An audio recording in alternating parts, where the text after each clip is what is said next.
Hello everyone, welcome to CodeMed Mastery. In this video, we are going to discuss the CPC exam pattern 2024. Before that, I wanted you to know that there are no changes in the CPC exam pattern as of now. The pattern is same as it was in the year 2023. So in CPC exam, you will see 100 multiple choice questions. You will have 4 hours to finish your exam and you need 70% to pass. That means you must answer 70 questions correctly. The exam is conducted electronically, so you have the option to choose whether you want to take your exam in the testing center or through live remote proctoring.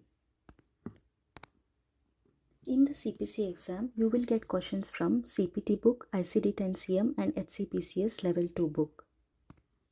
You can take your own choice of ICD-10-CM and HCPCS Level 2 book.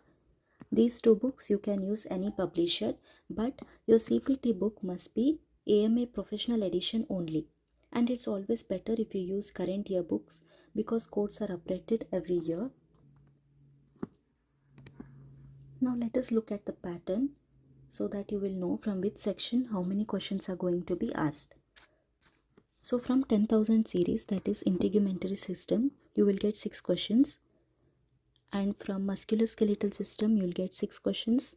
Similarly, from cardiorespiratory, your digestive system, urinary system, nervous system and ENM. From these sections, you will get 6 questions.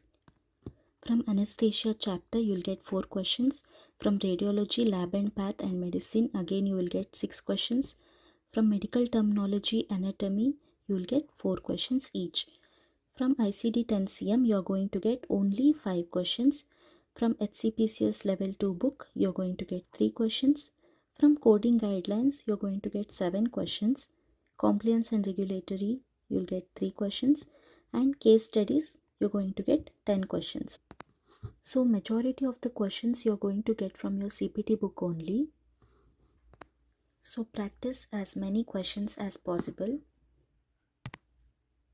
So guys, that's it for today. Thank you for watching. Please subscribe this channel for further updates related to CPC exam.